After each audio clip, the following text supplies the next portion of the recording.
Okay, so I'm reading Leviticus 23, 34 through 36, and then 39 through 43. Scripture says, "Speak unto the children of Israel, saying, The 15th day of this 7th month shall be the Feast of Tabernacles for 7 days unto the Lord. On the first day shall be an holy convocation.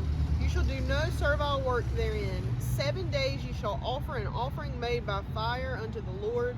On the 8th day shall be an holy convocation unto you, and ye shall offer an offering made by fire unto the Lord. It is a solemn assembly, and ye shall do no servile work therein."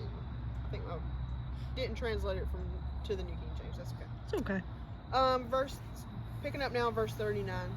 "Also in the 15th day of the 7th month, when ye have gathered in the fruit of the land, ye shall keep a feast unto the Lord 7 days. On the first day shall be a Sabbath, and on the 8th day shall be a Sabbath. And ye shall take you on the first day the boughs of goodly trees, branches of palm trees, and of thick trees, and willows of the brook, and ye shall rejoice before the Lord your God 7 days. And ye shall keep it a feast unto the Lord 7 days in the year. It shall be a statute forever in your generations. Ye shall celebrate it in the 7th month. Ye shall dwell in booths 7 days. All that are Israelites born shall dwell in booths, that your generations may know that I made the children of Israel to dwell in booths when I brought them out of the land of Egypt. I am the Lord your God." So tonight at sunset was the start of the 15th day of the 7th month. You know, we had Feast of Trumpets on the first day of the 7th month, and now it's 15 days later. And they celebrated it for 8 nights as a holiday. It said 7 days, but you know, the Lord asked them to stay an extra day, to tarry with him an extra day. So it ended up being 8 days. So the only other scripture I had written down is, do you mind looking this up? Sorry, Megan, another one. Zechariah 14:16.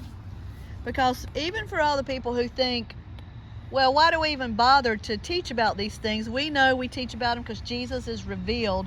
This feast represents eternity with God when we dwell with him forever. This tells us something about the future of this feast. Zechariah 14:16.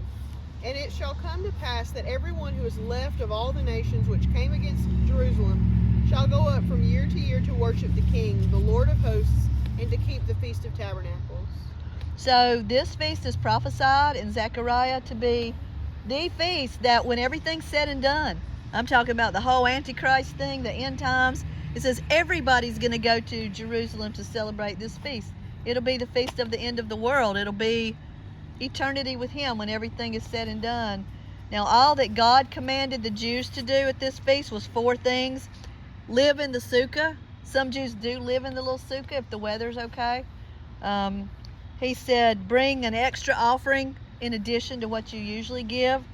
He said, gather the 4 species of tree branches and wave them joyfully. That's 3 things. And the final thing is just rejoice. That's what he told them to do all week. To rejoice and remember his provision that he provided.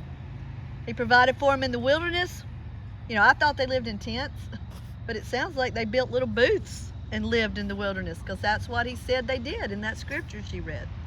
So I just want to say that for the sake of the ones who couldn't be here tonight, that they could hear that this is the start of it. That's the scripture that God told the Jews how to do it.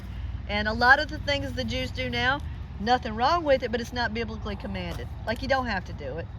Even if you were a Jew, you don't have to do a lot of the stuff they do. No offense to the Jews, but this, he just said, rejoice. Wave your branches and rejoice. Stay outside in the sukkah. Look up at the sky and see that I made all of this, and I provided for you in the wilderness, and remind your children that I provided. You know, there's more about it in the Bible. That's just one scripture we just chose.